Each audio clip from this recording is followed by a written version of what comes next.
போலியான சில விஷயங்களை சொல்றோம், செய்யறோம். எனக்கு பிரச்சனைகளே இல்ல, என் குடும்பத்தோட ரொம்ப நல்ல உறவு இருக்குன்னு சொல்லுவோம். நாங்க எப்பவுமே சிரிச்சுட்டே தானே இருக்கோம் அப்படின்னு கூட சொல்லுவோம். இப்படி எல்லாம் நம்ம மனசாட்சியை பேசும் பொழுது உள்ள இருந்து பக்கு பக்குன்னு எதுக்கு போய் சொல்ற, போய் தானே சொல்றேன்னு கேட்கும் இல்லையா? இப்படி ஏன் செய்யறோம் அப்படின்னு கேட்டோம்னா, எங்களுக்குள்ள சண்டையே இல்ல, கணவன் மனைவி நாங்க ரொம்ப சந்தோஷமா இருக்கோம் அப்படின்னு சொல்ற ஜோடியை தான் நம்ம ரொம்ப சிறந்த ஜோடி அப்படிங்கறத தேர்ந்தெடுப்போம். எதுக்கு இப்படி போலியா வாழணும்? நிஜமான உறவுகளுக்கு இடையே இருக்கக்கூடிய சிக்கல்ல சொல்றதுல என்ன தப்பு இருக்கு? வாங்க மனதோடு பேசலாம். நீங்க கால் பண்ண வேண்டிய தொலைபேசி எண்கள் 044 3042 7777 044 3063 2994. இன்னைக்கு நம்மளோட நிகழ்ச்சியில மனநல மருத்துவர் மோகன்ராஜும் மனநல ஆலோசகர் வாசுகி மதிவாணனும் இணைஞ்சிருக்காங்க. Thanks a lot. நீங்க ரெண்டு பேருமே இந்த நிகழ்ச்சிக்கு வருகை தந்ததுக்கு. கும்மிடிப்பூண்டி பக்கத்துல அவங்களுடைய கணவருக்கு மது அருந்துற பழக்கம் இருக்கு அப்படிங்கறதுனால தினமும் மது அருந்திட்டு வந்து தன்னை போட்டு அடிக்கிறாங்க அப்படின்ற ஒரு பயத்தினால ஒரு அம்மா அவங்களுடைய 2 குழந்தைகளுக்குமே பூச்சிக்கொல்லி மருந்து கொடுத்துட்டு அவங்களும் தற்கொலை செஞ்சிருக்காங்க. எந்த ஒரு மனநிலையில இதை தாண்டி எதுவுமே செய்ய முடியாதுன்னு அவங்க நினைச்சிருந்தாங்கன்னா அவங்களோட குழந்தைகளுக்கே அந்த தாய் பூச்சிக்கொல்லி மருந்து கொடுத்திருப்பாங்க. கூடவே அந்த 2 குழந்தைகள்ல ஒரு குழந்தை இப்ப ரொம்ப கிரிட்டிக்கலான ஸ்டேஜ்ல இருக்கு. அந்த ஒரு குழந்தை புழைச்சு வந்ததுன்னா அதோட ஃபியூச்சரை கருதி அது எப்படி வளர்க்கப்படணும் கேட்டு தெரிஞ்சுக்கோ. டாக்டர், இந்த சம்பவத்தை பத்தி உங்களுடைய கருத்துக்கள்? அதாவது தற்கொலைன்னு ஒருத்தங்க நினைக்கிறது எப்போன்னா, உங்களுக்கு ஒரு நம்பிக்கை இல்லாம, ஹோப்லெஸ்னஸ், நம்பிக்கை இல்ல, இனிமே எதுவுமே பண்ண முடியாது, விடிவே இல்லைன்னு நினைக்கும் போதுதான் தற்கொலை ஒரு சொல்யூஷனா படும். அவங்களுக்கு இதுதான் முடிவு, நல்ல முடிவுன்னு தோணும். அதுல தாயார்கள் சாதாரணமா என்ன பண்ணுவாங்கன்னா, தான் இல்லாம குழந்தைங்க எப்படி வாழ போறாங்க, குழந்தைங்க கஷ்டப்படுவாங்க, அதனால குழந்தைகளையும் கஷ்டப்படுத்தாம நம்ம அழைச்சிட்டு போயிடுவோங்கிறதுனால தான் குழந்தைங்களுக்கு விஷம் கொடுக்குறாங்க. பழைய காலத்துல இருந்தே இது நிறைய புராணங்கள்ல இருந்தே கதைகள்ல இருந்தே இருக்கு. இப்போ இதுல அவங்களுக்கு தெரிய வேண்டியது ஒண்ணு, மது அருந்துதலுக்கு சிகிச்சை இருக்கு, சிகிச்சை முறைகள் இருக்கு. இல்ல கணவர் அதுக்கும் ஒத்துக்கல, திருந்தவே இல்லைன்னா இவங்க விவாகரத்து பண்ணி தனியா நின்றுக்கலாம். அந்த மாதிரி பல வழிகள் இருக்கு. பட் அவங்களுக்கு என்னவோ அவங்களுடைய சூழல்ல வேற எந்த வழியுமே இல்ல, விடிவே இல்லை, உதவியே இல்ல, உதவுறதுக்கு யாரும் இல்லன்னு நினைச்சிருக்கலாம். அந்த இதுல அந்த மாதிரி ஒரு முடிவுக்கு வந்திருக்கலாம். இப்போ இந்த பிழைத்த குழந்தை எப்படி வளர்க்கணும்னு கேட்டீங்க. என்ன பொறுத்த வரைக்கும் உண்மைகளை சொல்றது நல்லது. நீங்க ஆரம்பிக்கும் போதே சொன்னீங்க, எதுக்கு போலியான வாழ்க்கை, எதுக்கு போலியான விஷயம்னு. எல்லா உண்மைகளையும் சொல்லியே வளர்க்கலாம். இதையும் மீறி நல்லா இருக்க முடியும். இந்த இப்போ என்ன பண்ணுவோம்னா, நிறைய இதுல சொல்லுவோம், பெற்றோர் இப்போ தந்தை மது பழக்கம் உள்ளவர், தாயாருக்கு மனசோர்வு இருக்குது, அதுல அப்படி இருந்தா குழந்தைங்களுக்கு 70% மன அழுத்தம் வரலாம் அப்படின்னு. பட் அதுல இன்னொரு இது பாத்தீங்கன்னா, 70%க்கு வந்ததுன்னா 30% எப்படி தப்பிச்சாங்க. இவ்வளவு பிரச்சனைகள் இருந்தா அவங்க எப்படி நல்லா இருக்கிறாங்க. சோ எவ்வளவு பிரச்சனைகள் இருந்தாலும் நல்லா இருக்கிறதுக்கும் சில வழிகள் இருக்கு. மனசு தைரியம் சொல்லி சொல்லி வளர்க்கணும். சின்ன வயசுல நிறைய அன்பு காட்டணும் அந்த குழந்தைக்கு. யாரெல்லாம் இருக்காங்களோ உறவினர்கள் நிறைய அன்பு காட்டணும். உண்மையா சொல்றது நல்லது. இல்லன்னா பின்னாடி தெரிய வரும்போது ரொம்ப மனசு கஷ்டமா. ஓகே, இப்ப அடுத்த முதலாகவே தேனியில இருந்து வசந்தா தொடர்புல இருக்காங்க. வணக்கம் வசந்தா. வணக்கம் மேடம். சொல்லுங்கம்மா, நம்ம மனதோடு பேசலாம்ல, என்ன பகிர்ந்து? தேனியில இருந்து வசந்தா பேசுறேங்க மேடம். சொல்லுங்க வசந்தா, தெளிவா கேக்குது, என்ன சொல்ல போறீங்க சொல்லுங்க.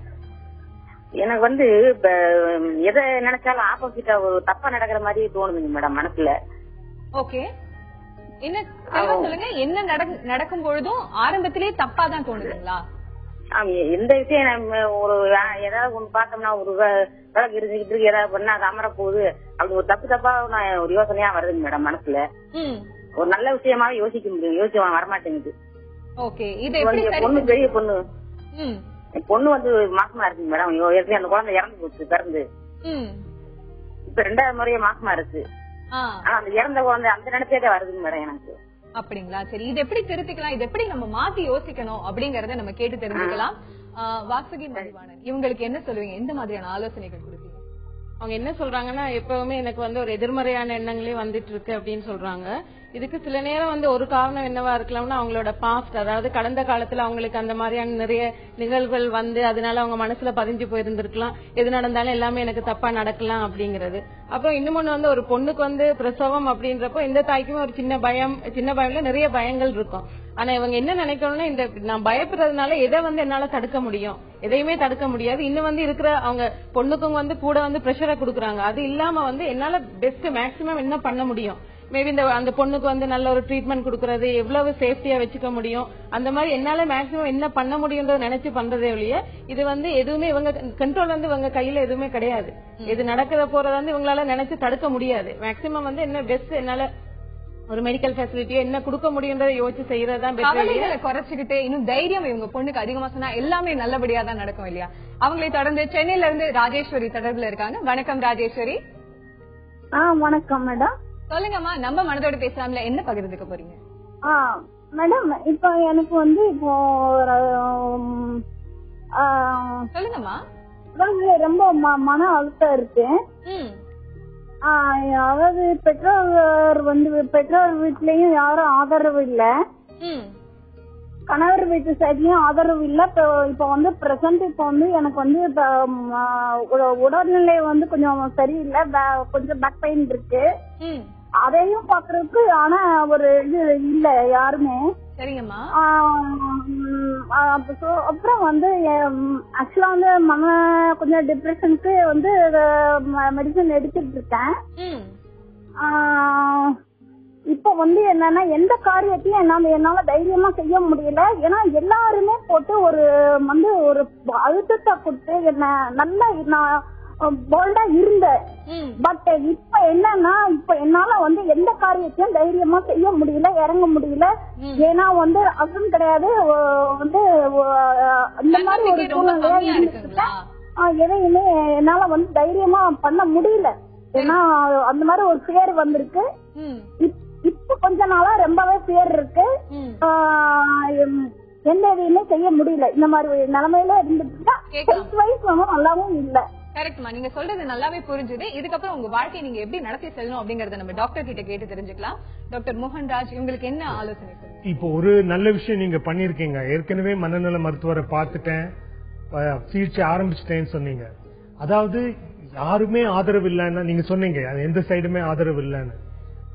ஆதரவு இல்லாட்டி கூட நம்ம எல்லாருமே மகிழ்ச்சியா இருக்கிறதுக்குள்ள அருகதை உள்ளவர்கள். என்ன பிரச்சனையா இருந்தாலும் எவ்வளவா இருந்தாலும் நம்மளால சந்தோஷமா இருக்க முடியணும்னு நினைங்க.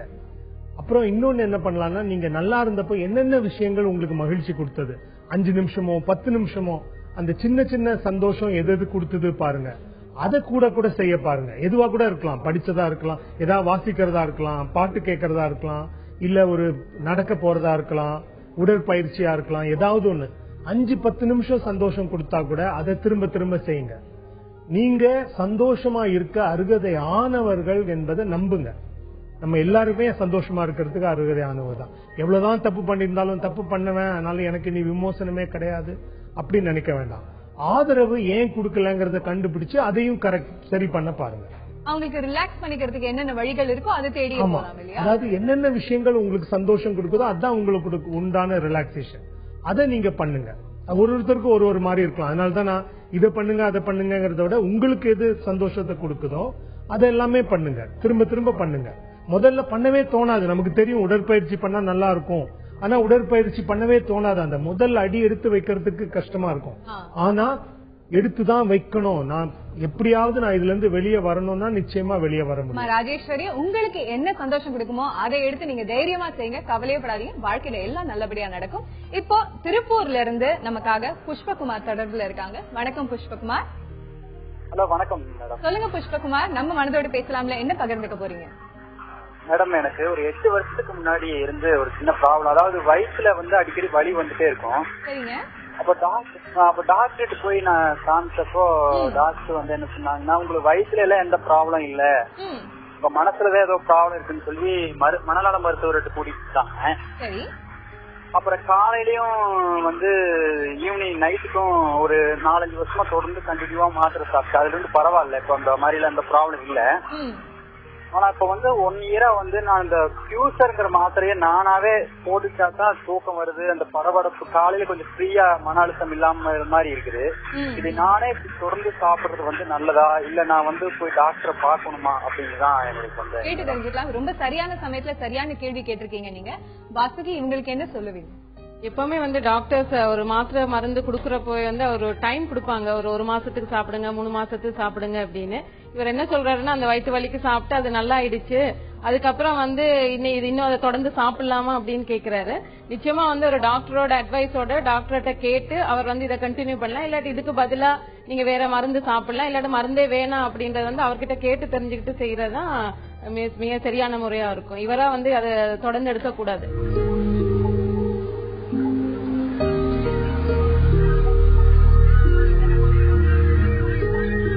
அலைகளை நம்மளால நிறுத்த முடியாது, ஆனா அந்த அலைகளுக்கு மேல படகுகளை எப்படி செலுத்தணும் அப்படிங்கறத கத்துக்க முடியும். வாழ்க்கை அலைகளை பகிர்ந்துக்க கால் பண்ணுங்க 044-3042-7777 மற்றொரு தொலைபேசி எண் 044-3063-2994. இப்ப நம்ம கூட தொடர்புல இருக்காங்க புஷ்பா. வணக்கம் புஷ்பா. Hello madam. வணக்கம் மேடம். வணக்கம், சொல்லுங்க புஷ்பா. நம்ம மனதோடு பேசலாம்ல, என்ன பகிர்ந்துக்க போறீங்கம்மா? எனக்கு வீட்டுல கொஞ்சம் ரொம்ப டென்ஷன். ஒரு பையன் ஒரு பொண்ணு மேரேஜ் ஆயிருக்காங்க. நான் தனிமையா வீட்டுல இருக்கிறேன். வயசான அப்பா இருக்கிறாரு. அப்பா வந்து சின்ன வயசுல நான் என்னோட பையனுக்கு பால் கொடுத்துன்ற நேரத்துல ஒரு மாதிரி தவறான ஒரு செய்கை பண்ணிட்டாரு. அவரு என்கிட்ட பண்ணல, அவரே தனியா அவருக்கு இதுவா பண்ணாரு. அதுல இருந்து எனக்கு அவர் பார்த்ததே ரொம்ப வெறுப்பு. எனக்கு ரொம்ப மனசு கஷ்டமா இருக்கு. அவரு இப்ப வயசாயிடுச்சு, யாரும் இல்ல பாத்துக்கிறதுக்கு, ஆனா என்கிட்டதான் இருக்கிறாரு. அவருக்கு 80 வயசு ஆயிடுச்சு. இருந்தாலும் எனக்கு அவரை பார்க்கும் போதுலாம் பயங்கரமா கோபம் தான் வருது எனக்கு. அதனாலே எனக்கு டென்ஷன். வீட்டுல எதுவுமே செய்ய முடியல, பசங்க கிட்ட எரிஞ்சு விழுறேன். ரொம்ப கஷ்டமா இருக்கு. மேடம் சொல்லுங்க, என்ன வயசு ஆகுதுமா இப்ப உங்களுக்கு? என்னோட வயசு எனக்கு 52 ஆகுது. 52ங்களா? 52? ஆமா ஆமா. ஓகேங்க. இதுக்கு என்ன பண்ணலாம் அப்படிங்கறது, இதுக்கான தீர்வு ஏதானு இருக்கா அப்படின்னு நம்ம கேட்டு தெரிஞ்சுக்கலாம். சரிங்களா? இப்ப okay madam. Okay. So Vasuki Mathivanan, இவங்களுக்கு என்ன அட்வைஸ் கொடுக்கலாம், என்ன செய்யணும்?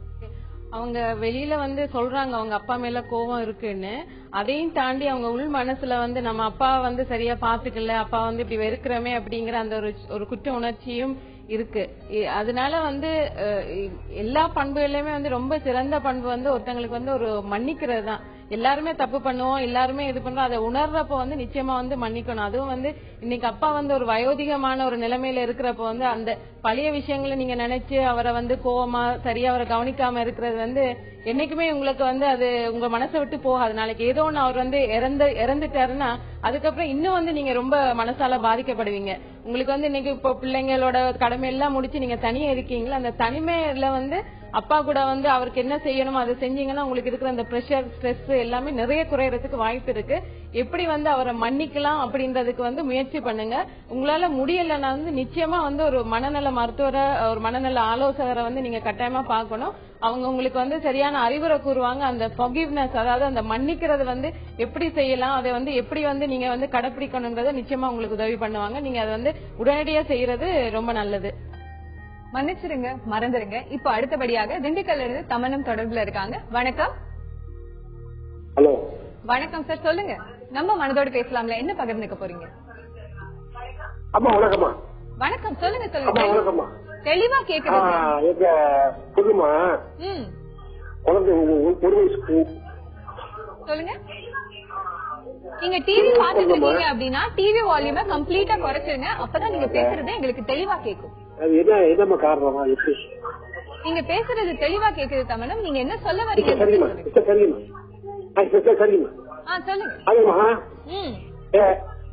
சரிம்மா.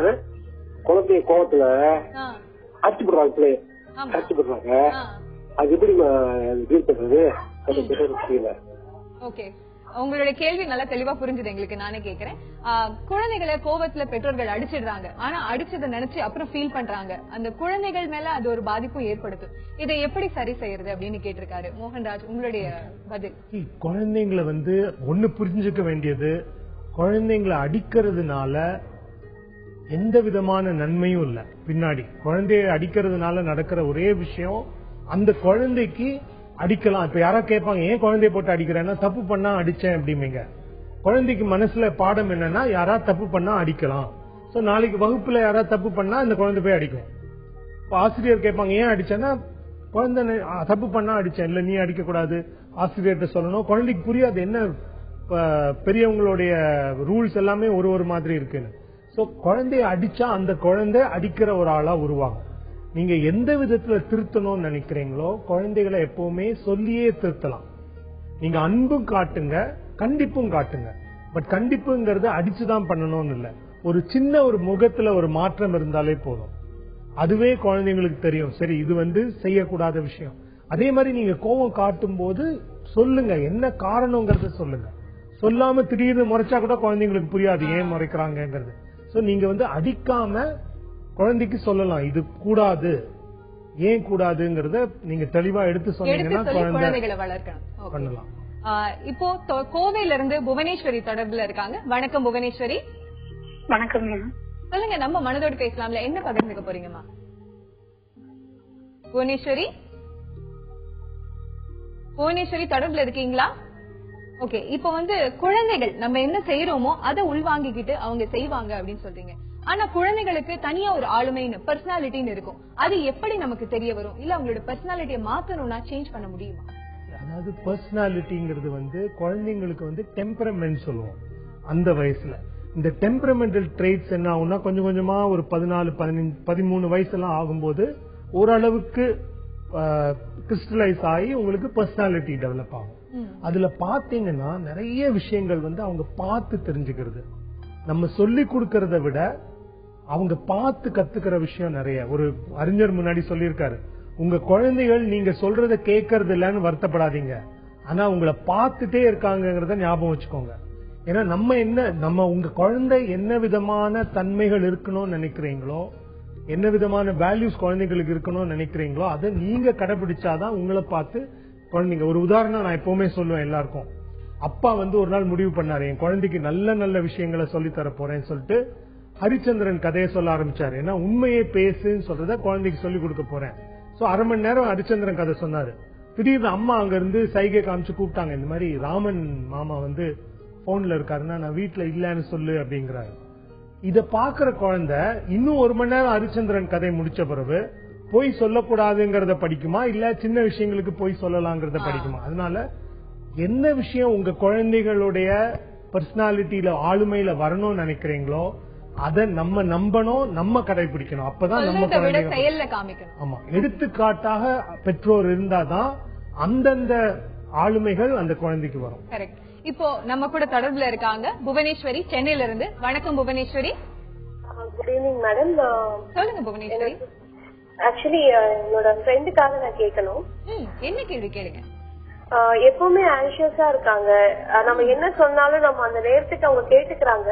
பட் அது அவங்க இம்ப்ளிமெண்டேஷன் வரும்போது அவங்களால பண்ண முடியல.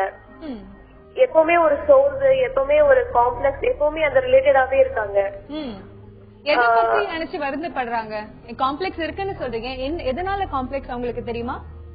தெரியல, அவங்களால எதுவுமே செயல்படுத்த முடியல அப்படிங்கிற ஒரு காம்ப்ளெக்ஸ் அவங்களுக்கு இருக்கு. அது ஏதாவது பண்ணாதானே நமக்கு தெரியும். சோ ஜெனரலாவே அவங்களுக்கு ஒரு ஹெசிடேஷன் அந்த மாதிரி இருக்காங்க. என்னன்னு புரியல அவங்களுக்கு. ஓகே, அவங்களை எப்படி மாத்தலாம், எப்படி வெளியில கொண்டு வரலாம்னு கேக்குறீங்களா? ஆமாங்க. ஆமா. ஓகே புவனேஸ்வரி, நம்ம கேட்டு அதை பத்தி பேசினா அவங்க அண்டர்ஸ்டாண்ட் பண்ணிக்கிறாங்க. பட் அது நடைமுறைப்படுத்துறதுக்கு அவங்களுக்கு முடியல. அதுதான் சரி கேட்கலாம், அதுக்கு வேற ஏதாவது ஆப்ஷன் இருக்கா அப்படின்னு. இதுக்கு நம்ம ஆலோசனை கேட்கலாம். வாசுகி மதிவாணன் அவங்க கிட்ட. ஓகே, இப்ப அவங்க சொல்லிருக்காங்க காம்ப்ளெக்ஸ் இருக்குன்னு. இப்ப பாத்தீங்கன்னா நம்மளுக்கு கான்பிடன்ஸ் இல்லாம போறதுக்கு ஒரு முக்கியமான காரணம் நம்மளுக்கு இருக்கிற பலங்களை தவிர நம்மளோட பலவீனங்களை நம்ம ரொம்ப ஒரு பெரிய விஷயமா நினைக்கிறதுனால நிறைய பேர் எனக்கு என்ன செய்ய முடியும் அப்படின்றத விட என்ன ஐயோ என்னால இதை செய்ய முடியலையே, என்னால வண்டி ஓட்ட முடியல, என்னால ஆங்கிலம் சரியா பேச முடியல அப்படின்னு அதை நினைச்சு ஒரு தாழ்வு மனப்பான்மையை உருவாக்கிடுவாங்க. சோ அது இல்லாம உங்க நிச்சயமா எல்லார்கிட்டயுமே நிறைய வீக்னஸஸும் இருக்கு. யாருமே பலவீனம் இல்லாதவங்களும் கிடையாது, அதே மாதிரி பலங்களும் இருக்கு. ஆனா என்ன ஒரு சின்ன நெருடலான விஷயம்னா நம்ம நிறைய பேர் நம்மளோட பலம் என்னன்றத புரிஞ்சுக்கிறது இல்ல. சோ அத முடிஞ்சா ஒரு சரியான ஒரு கவுன்சிலர்கிட்டயோ சரியான ஒரு மனநல ஆலோசகர்கிட்டயோ நீங்க போய் உங்களோட பலங்கள் என்ன பலவீனங்கள் என்னன்றத தெரிஞ்சுக்கிட்டு பலவீனங்களை ஒரு சைட் கொஞ்ச நாளைக்கு தள்ளி விட்டுட்டு அந்த பலங்களை எப்படி நம்ம யூஸ் பண்ணி நம்ம ஒரு வாழ்க்கையில முன்னேறலாம், இல்ல வாழ்க்கையில நினைச்ச விஷயங்களை செய்யலாம் அப்படின்றத ட்ரை பண்ணி பாருங்க. நிச்சயமா உங்களோட காம்ப்ளெக்ஸ் உங்களை விட்டு போயிடும். கண்டிப்பா உங்களோட ஃப்ரெண்ட் ஒரு மனநல மருத்துவர்கிட்ட அழைச்சிட்டு போக சொல்லணும். கண்டிப்பா எல்லாம் நல்லபடியா தான் நடக்கும், கவலைப்படாதீங்க புவனேஸ்வரி. இப்போ அடுத்தபடியாக கரூர்ல இருந்து நமக்காக தனலட்சுமி தொடர்புல இருக்காங்க. வணக்கம் Dhanalakshmi. Good morning doctor. Good evening doctor. வணக்கம்மா, சொல்லுங்க. எங்க ரிலேஷன் ஒருத்தர் டெத் ஆயிட்டாரு. அப்ப கேட்ட உடனே கை ஸ்வெட்டிங் ஆச்சுங்க சார். கை எனக்கு ஸ்வெட்டிங் ஆச்சு. அதுக்கப்புறமா தான் ஒரு சைக்கியாட்ரிஸ்ட போய் கேட்டோம். அப்புறம் அதுக்கப்புறம் மூச்சு விட கஷ்டமா இருக்குதுங்க. இது எப்படி பர்மனண்டா வெளியில வரணும், என்ன ட்ரீட்மெண்ட் எடுக்கணும்னு ஒண்ணும் தெரியல எங்களுக்கு. ஃபேமிலி நான் தான் ரன் பண்ணிட்டு இருக்கேன், அதனால கஷ்டமா இருக்கு. எங்கயாவது வெளியில போறப்பவும் மூச்சு விட கஷ்டமா இருந்ததுன்னா எப்படி வர்றது என்ன தெரியல. வெளியே போறதுக்கும் கஷ்டமா இருக்கு. சரிம்மா, இப்போ உங்களுக்கு அந்த சம்பவம் நடந்தது அப்படின்னு கேட்ட உடனே தான் இதெல்லாம் நடக்குதா, இல்ல எப்பவுமே கேட்ட உடனே அந்த மாதிரி ஆங்ஸைட்டிங் ஆச்சு, கை ஸ்வெட்டிங், ஒன் சைடு கொஞ்சம் ஷிவரிங் ஆச்சு. டாக்டர் கன்சல்ட் பண்ணணும். கொஞ்சமா உங்களுக்கு டேப்லெட் எடுத்தா போதுன்னு சொல்லி கொடுத்துருக்காங்க. எங்க ஹஸ்பண்ட் பர்மனண்டா எப்படி ரிலீவ் ஆகுறது அப்படின்னு தெரியல, என்ன ட்ரீட்மெண்ட் எடுக்கணும். பர்மனண்டா இந்த ஆங்ஸைட்டி ப்ராப்ளத்துல நம்ம கேட்கலாம். கேள்வி கேட்டுக்கிறேன். என்ன எண்ணங்கள் வருதுமா அந்த நேரத்துல? வருதுங்க சார், அந்த இறந்து போயிட்டாங்கிற அந்த பயம் நினைக்கிறேன். புரியல, இறந்து போயிடுவோமோங்கிற பயமா? இல்ல, எனக்கு எந்த பயம்ல இல்ல, அந்த மூச்சு விட கஷ்டமா இருக்கு. அது எதனால அப்படி இருக்கு அது புரியுதுமா. என்ன எண்ணங்கள் வருது உங்களுக்கு அந்த நேரத்துல? நமக்கு ஏதோ ஆயிடுமான்னு தோணுதா, இல்ல அவர் போன வருத்தமா? போறோம். என்னதுங்கம்மா? எண்ணங்கள்லாம் எதுவும் வர்றது இல்லைங்க. நார்மலா உங்களுக்கு யாராவது இறந்தாங்கன்னா 2-3 விஷயமான ஒண்ணு வரலாம். ஒண்ணு கிரீஃப்னு சொல்லுவோம், அதாவது துக்கம். இறந்து போனவங்களை நினைச்சு அவங்கள பத்தின ஆதங்கங்கள் இருக்கலாம், சோகம் இருக்கலாம், அவங்கள பத்தின எண்ணங்கள் இருக்கலாம். அது நார்மலா கொஞ்ச நாள், அது ரொம்ப ஒரு சாதாரணமான விஷயம். அது இயற்கையாவே நடக்கிற விஷயம். அது தானாவே சரியாயிடும். சிலவங்களுக்கு இறப்பு பத்தி கேட்கும் போது ஒரு பயம் உண்டாகும். அது இன்னும் கொஞ்சம் கேட்டீங்கன்னா அவங்களுக்கு என்ன சொல்லுவாங்கன்னா, இறப்பை பத்தி செய்தி நமக்கும் ஒரு நாள் இறப்பு வருங்கிற அதுதான் கேட்டேன். அவங்க இல்லன்னு சொன்னாங்க. நமக்கும் ஒரு நாள் இறப்பு வரலாம் அப்படிங்கிற அந்த எண்ணம் கூட சொல்ல மாட்டாங்க அதை பத்தி. ஏன்னா நிறைய பேர் இறப்பை பத்தி பேசவே வேண்டாம், அஞ்சுவாங்க. சோ உங்களுக்கு முதல் இதுவா இருந்தா, அதாவது போனவரை பத்தி பிரிவு துயர் இருந்ததுன்னா அது ரொம்ப இயற்கையான விஷயம், தானாவே நல்லாகும். இன்னொன்னு ரொம்ப இருந்ததுன்னா அவரை பத்தி பேசலாம் நிறைய விஷயங்கள். அதாவது அவருடைய கடைசி நாட்களை விட அவர் இருந்தப்போ இருந்த நல்ல விஷயங்கள், அவர் செஞ்ச விஷயங்கள், அதை பத்தி எல்லாம் பேச உங்களுடைய எண்ணங்கள் எல்லாமே, நினைவுகள் எல்லாம் அவருடைய கடைசி 2-3 நாள் கஷ்டப்பட்டதை விட வாழ்ந்த நல்ல விஷயங்களை பத்தி வரும். சோ அது பண்ணலாம். பட் இறப்புன்னு கேட்கும் போதே நமக்கு பயம் வருதுன்னா, ஒண்ணு உங்களுக்கு இந்த வெறும் பயம் வருது, எண்ணங்களே வரலன்னா உங்களுக்கு மூச்சு பயிற்சி, யோகால முடியும். மாத்திரைகள் கொடுத்தா கூட ரொம்ப நாளைக்கு வேண்டாம், 2-3 வாரத்திலேயே சரியாயிடும். ஆனா தொடர்ந்து பயம் இருந்தால் பேசி சரி பண்ணலாம், நிறைய விஷயங்கள் பேசி சரி பண்ணலாம்.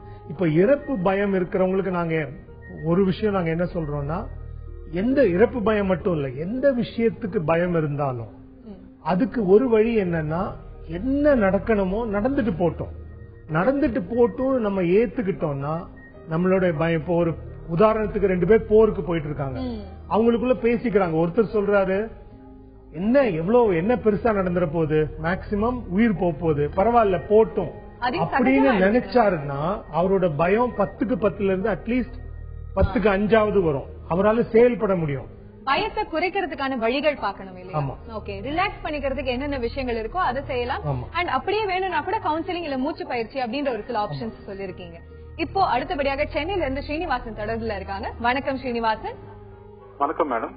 சொல்லுங்க, நம்ம மனதோட பேசலாம்ல, என்ன பகிர்ந்துக்க போறீங்க ஸ்ரீனிவாசன்? ஆக்சுவலா என்னோட சிஸ்டர் டாக்டருக்காக ஒரு கேள்வி கேட்கலாம் மேடம். கேளுங்க தாராளமா. அவ ஆக்சுவலா 14 இயர்ஸ் இப்போ. சரிங்க. she is in 10th standard exam appear பண்ணிருக்கா. பட் ஆனா 3rd standardல இருக்கும்போது we recognized as she has a ADHD problem. Okay. dyslexic, reading skills எல்லாமே ப்ராப்ளம் இருந்தது. சோ அதனால அதுக்கப்புறமா கவுன்சிலிங் கூப்பிட்டு போயிட்டு மெடிசன் யூஸ் பண்ணோம் மேடம். மெடிசன் சைட் எஃபெக்ட்ஸ் இருந்ததுனால மெடிசன் டிஸ்கண்டினியூ பண்ணியாச்சு. அகைன் இப்போ திருப்பியும் இப்போ மெடிசன் ஸ்டார்ட் பண்ணிருக்கோம். இப்போ என்ன ரீசெண்டா என்ன ஆச்சுன்னா, she is quite addicted to mobile phones, electronic gadgets எல்லாம் அடிக்ட் ஆயிட்டா. சோ அதுக்காக ஏதாவது டிப்ஸ் சொல்லுவாங்களா டாக்டர் அப்படின்னு கேட்கலாம். அதுவும் சைடு எஃபெக்டா இருக்குமான்னு கேக்குறீங்களா? சைட் எஃபெக்ட் இல்ல, எலக்ட்ரானிக் கேஜெட்ஸ் வந்து அடிக்ட் ஆயிட்டா, அதாவது mobile phone keep on calling some other friends அந்த மாதிரி. ஓகே, சோ இதுக்கு என்ன தீர்வு அப்படிங்கறத நம்ம டாக்டர் கிட்ட கேட்கலாம். இப்போ வந்து ADHD பிளஸ் டிஸ்லெக்சியா இருக்கு. நீங்க இப்போ டிஸ்லெக்சியாக்கு வந்து மருந்து கிடையாது, மெயினா ட்ரைனிங் தான், ரெமெடியல் ட்ரைனிங்னு சொல்லுவோம்.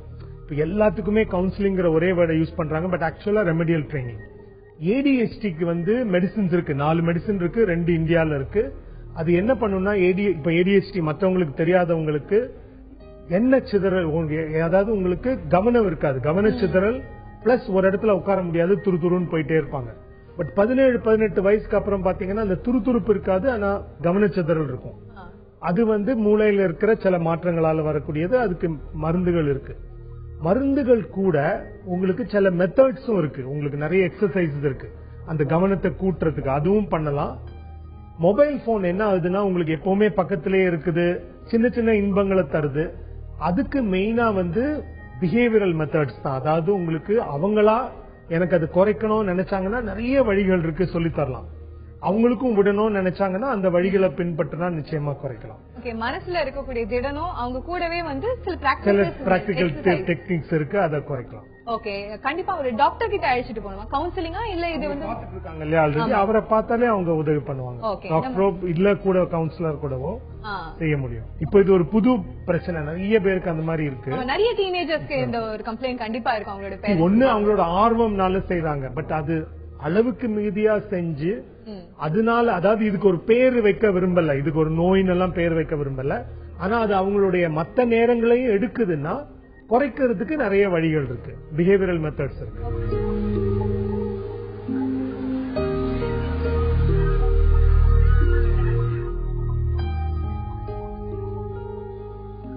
எப்பவுமே நல்லதுதான் நடக்கும் அப்படின்னு நினைக்கிற மனசு நல்லதுதான், நடக்கிறது எல்லாமே நல்லதுக்கு தான் நினைக்கிற மனசு அதை விட நல்லது, நல்லதே நடக்க கால் பண்ணுங்க, தொடர்பு கொள்ளுங்க 044-3042777 மற்றொரு தொலைபேசி எண் 044-3063299. இப்ப கோவையில இருந்து கீதா தொடர்புல இருக்காங்க. வணக்கம் கீதா.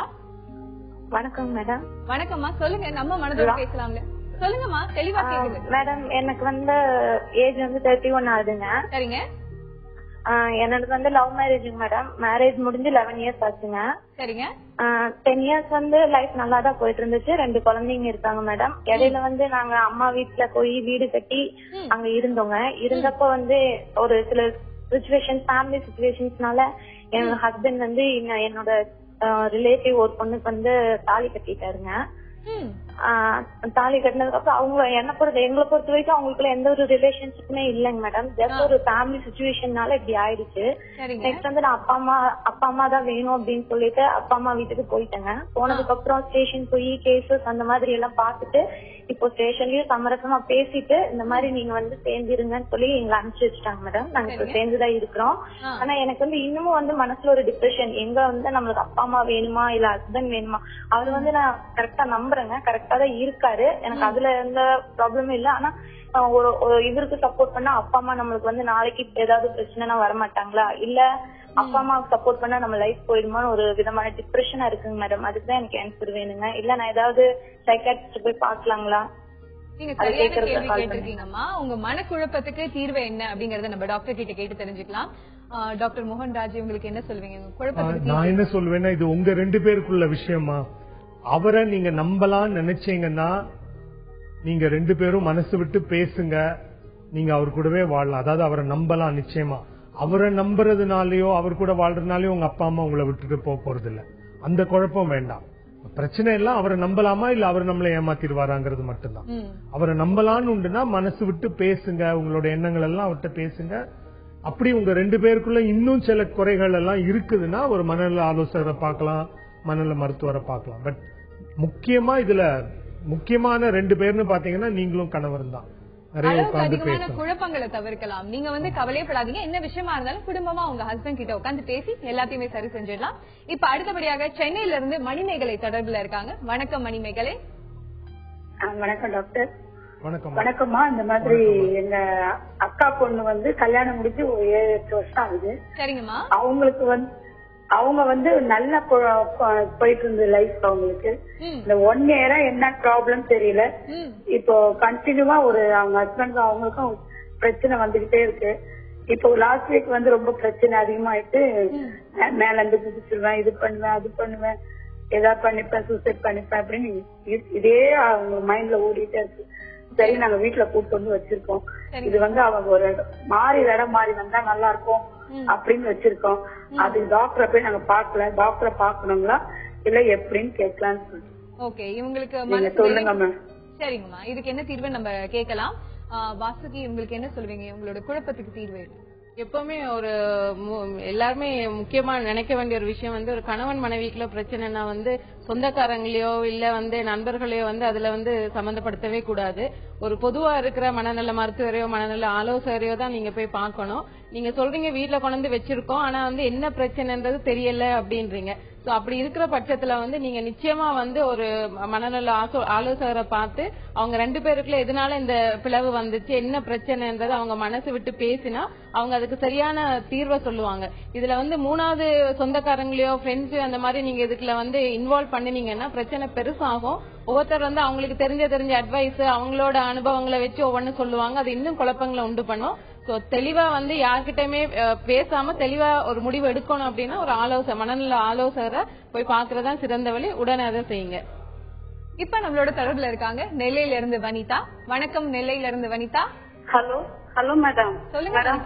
இந்த எங்க வீட்டுல வந்து ஒரு பிரச்சனை என்னன்னாக்கி எங்க வீட்டுக்காரங்க 66 பிறந்திருக்காங்க.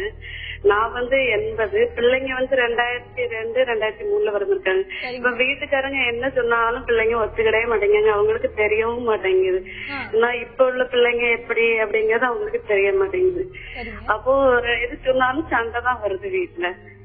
அது வந்து நான் வந்து சமாளிச்சு போயிருங்க. பிள்ளைங்களுக்கு எப்படின்னு எனக்கு பண்ண தெரியல. இப்போ ஜெனரேஷன் கேப்னால வரக்கூடிய இந்த ப்ராப்ளமை எப்படி தீர்வு செய்யறது அப்படின்னு அவங்க கேக்குறாங்க. சண்டைகளை எப்படி குறைக்கிறது டாக்டர், உங்களுடைய சஜஷன்? முதல்ல இது ஜெனரேஷன் கேப்ங்கிற வார்த்தையே சரி கிடையாது. ஏன்னா நிறைய வீட்டுல பார்த்தா தாத்தாவும் பேரனும் இல்ல பாட்டியும் பேத்தியும் நல்லா ஒத்து போகும். டபுள் ஜெனரேஷன் ப்ராப்ளம் இருக்கணும் இல்லையா?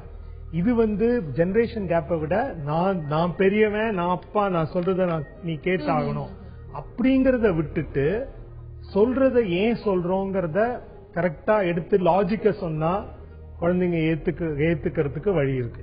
இல்ல குழந்தைங்க முடியாது நான் இப்படிதான் பண்ணுவேன்னா அதுல லாஜிக் இருந்ததுன்னா குழந்தைங்களை இவங்க பழக்கலாம். அதாவது ஏதாவது நீ ஒத்துக்க மாட்டேன்னா அதுக்கு உண்டான காரணத்தை சொல்லு, ஏன் ஒத்துக்க மாட்டேன், அது நியாயமானதுன்னா அதை நம்ம எடுத்துப்போங்கிற மாதிரி ஒரு மனப்பான்மை பெற்றோருக்கு வந்ததுன்னா நிறைய விஷயங்கள் சேர்ந்தே முடிவெடுக்க முடியும். இந்த பிரச்சனை எங்கெல்லாம் வரும்னா நான் அப்பா நான் சொல்றதுதான் நீ கேட்கணும் அப்படிங்கும் போது எல்லாம் அப்புறம் என்ன ஆகும்னா கொஞ்ச நாள் கழிஞ்சு எடுத்ததுக்கெல்லாம் முடியாதும்பாங்க. ஒரு அவங்களால காட்ட முடிஞ்சது அதுதான். அவங்களுக்கு வந்து நான் வந்து ஆதிக்கத்தை நான் தடுக்கிறதுக்கு நான் ஒத்துழையாமை மட்டும்தான் பண்ணுவேன் அப்படிங்கிற மாதிரி இருப்பாங்க. இது வந்து தந்தையும் குழந்தைகளும் பேசினாலே நிறைய விஷயங்கள் ரீசன் பண்ணணும் அப்படிங்கறீங்களா இல்ல விட்டு கொடுத்து போகணும்? விட்டு கொடுக்கணும்னு சொல்லல, காரணத்தை சொல்லட்டும். இவங்க சொல்ற விஷயம் கரெக்ட்னா ஏன் கரெக்ட்ங்கறத சொல்லட்டும். அந்த குழந்தை வந்து இல்ல அதுக்கு ஒரு ஆல்டர்னேட்டிவ் இருக்கு, அது இந்த காரணம் சொல்லிச்சுன்னா இவங்க விட்டு கொடுக்கலாம்.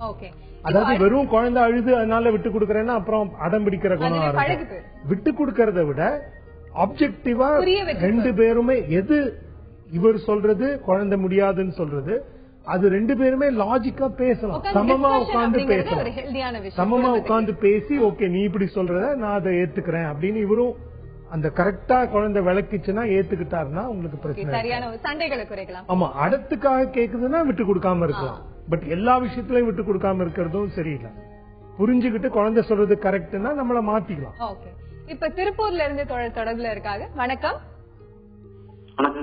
வணக்கம், சொல்லுங்க. நம்ம மனதோடு பேசலாம்ல, என்ன பகிர்ந்துக்க போறீங்க? மேடம், எனக்கு வேலை செய்யறதுக்கு ரொம்ப டிஸ்டர்பன்ஸா இருக்குங்க மேடம்.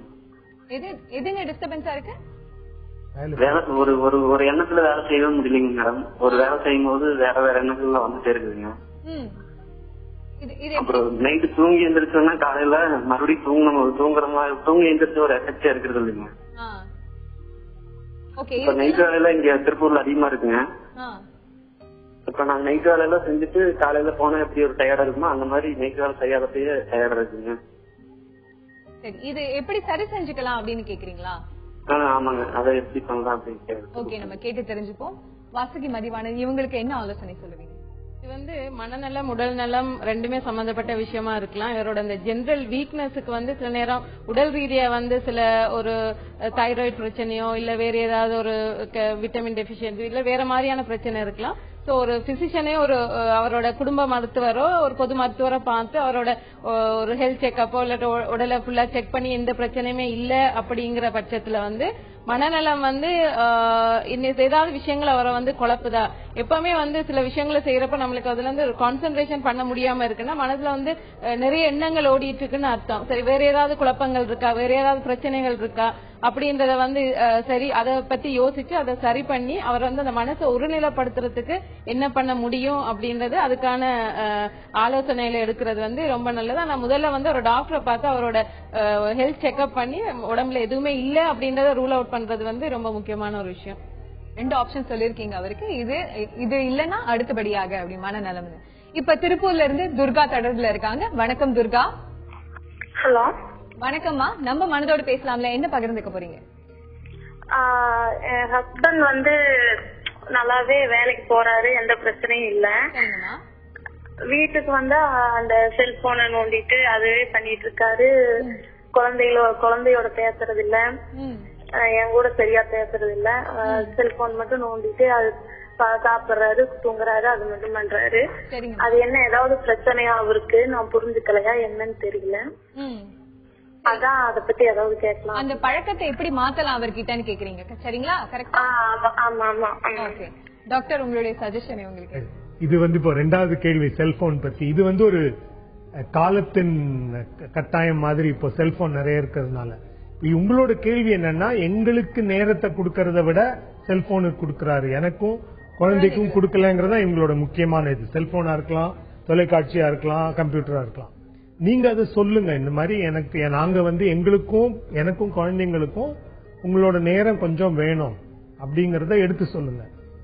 சொல்றது மூலமா அவருக்கு ஆமா நிறைய நேரம் அதுல, அதாவது அவரு எதுக்காக பண்றாரு, வேலை விஷயமா பண்றாரா இல்ல இயல்புல இருந்து தப்பிச்சு போறதுக்கு ஏதோ ஒரு என்ன பண்றாருமா, நெட் பாத்துக்கிட்டு அந்த மாதிரி இருக்கு. ஓகே, அதாவது அவரு ஏதோ எஸ்கேப் ஆகி நேரத்தை கழிக்கிற மாதிரி தான் இருக்குது.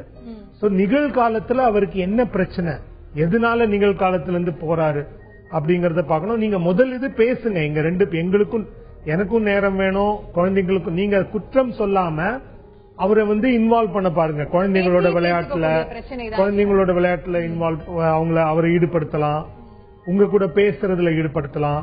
அதாவது நீங்க நெட் பண்றீங்கன்னு சொல்லாம அவரை நீங்க உங்களோட இதுக்கு அப்பப்ப அழைக்கலாம், இன்வால்வ் பண்ணலாம். வேற ஏதாவது விஷயம் தொடர்ந்து இருந்ததுனால நீங்க உதவி நாடணும். இது நோய் கிடையாதுமா, ஆனா இது நிறைய குடும்பங்கள்ல இது ஒரு பிரச்சனையை ஏற்படுத்துது. அதுல அந்த மாதிரி அந்த அளவுக்கு போச்சுன்னா அதுக்கு ஏதாவது முதல்ல பேசி தீர்த்து பாருங்க அப்படிங்கிற மாதிரி ஒரு பயம். கவலையே படாதீங்க துர்கா, முதல்ல உட்காந்து பேசுங்க உங்க கணவர் கிட்ட. அப்படி சரிப்படல அப்படின்னா நீங்க மனநல ஆலோசகரை போய் நாடலாம் இல்லையா? ரொம்ப கம்பல்ஷன் இருந்ததா அப்ப நீங்க அழைச்சிட்டு போங்க.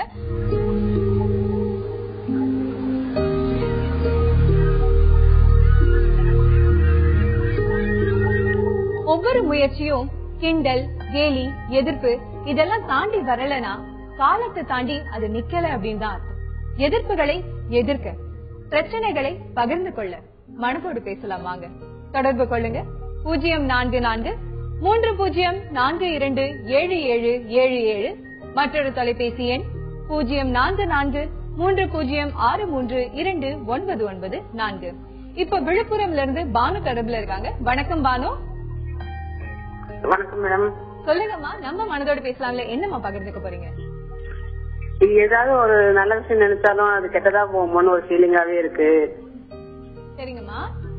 சரிங்க, வெளியில போனாலும் எதனா விபத்து அப்படி எதனா ஒரு ஃபீலாவே இருக்கு. ஏதாவது ஒரு நல்லது நினைச்சு நடந்தாலும் அதுக்கு அடுத்த ஒரு கெட்டதை பத்தி தான் தோணுதேக்கோசரம் ஒரு ஃப்ரீயாவே இருக்க முடிய மாட்டேங்குது. ஒரு பயம் இருந்துட்டே இருக்குங்களா எப்பனாலும்? பயம், எந்த நேரமும் பயம், எந்த நேரமும் ஒரு டென்ஷனாவே இருக்கிற மாதிரி இருக்கு. சரிங்கம்மா, இது எப்படி மாத்திக்கணும் அப்படிங்கறத நம்ம டாக்டர் கிட்ட கேட்டு தெரிஞ்சுக்கலாம். வாசுகி, இவங்களுக்கு என்ன ஆலோசனை சொல்லுவீங்க? இந்த மாதிரியான எண்ணங்களை இவங்க மாத்திக்கணும்?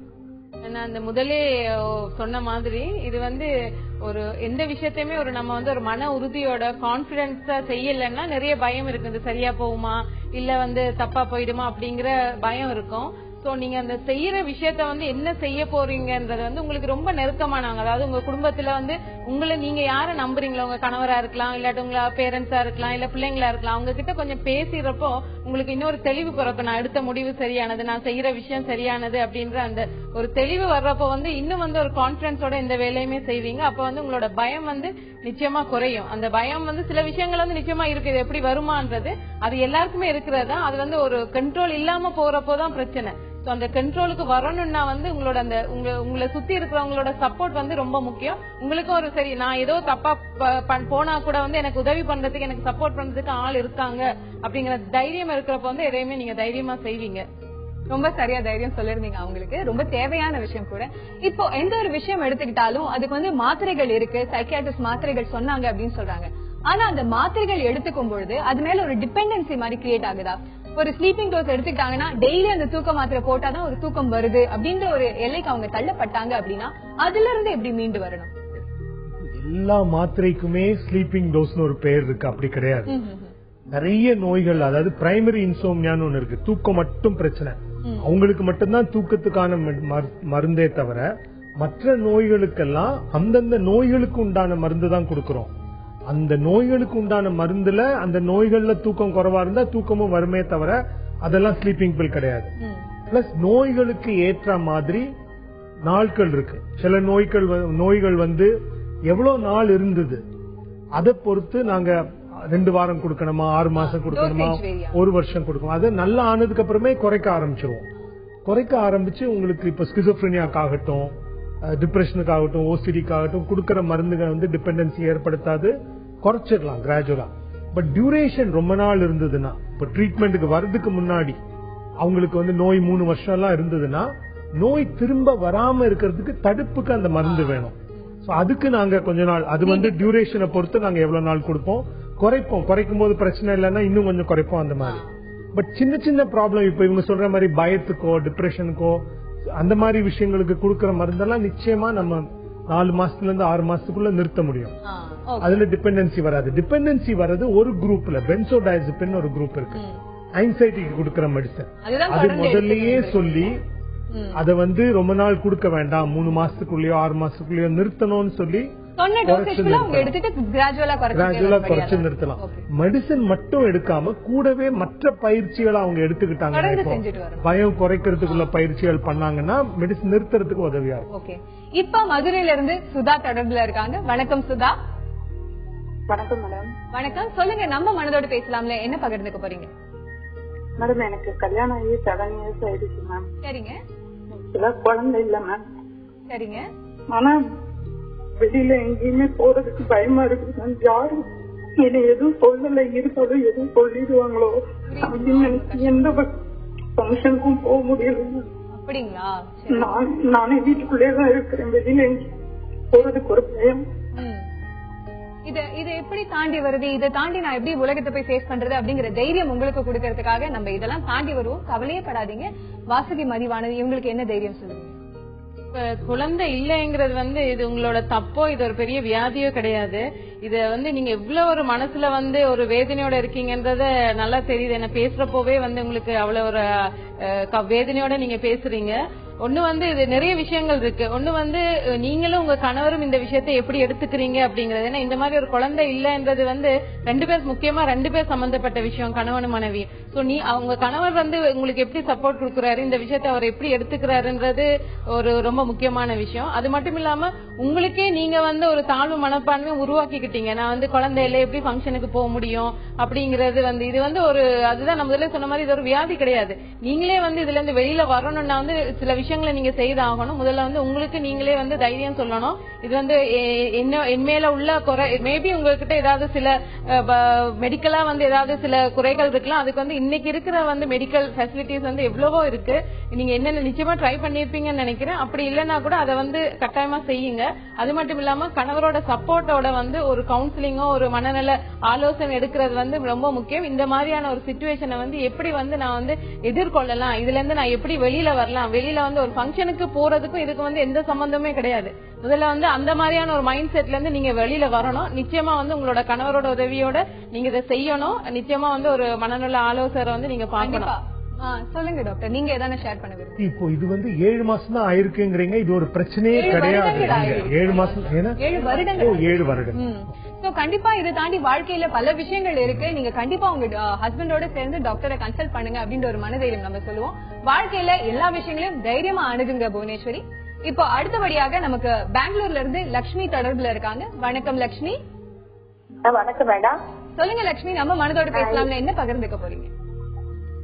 இது நம்ம தம்பி பொண்ணு ஒண்ணுங்க, கல்யாணம் ஆயிடுச்சு 7 வருஷம் ஆச்சுங்க. சரிங்க. புருஷனுக்கு அவருக்கு புருஷன் ரொம்ப ஆசை. அடிக்கடிக்கு அம்மா வீட்டுக்கு வந்துடுறேன். தனியா வீடு எடுத்து வச்சு 5-6 வீடு எடுத்து வச்சிருக்காங்க. அந்த வீட்டுல ஒரு நாள் கூட குத்தனை பண்றது இல்ல. பசங்களுக்கு 7 வயசு ஆகுதுன்னா ஸ்கூல்லயே சேர்க்கல. அம்மா வீட்டுக்கு வந்துடுறேன்.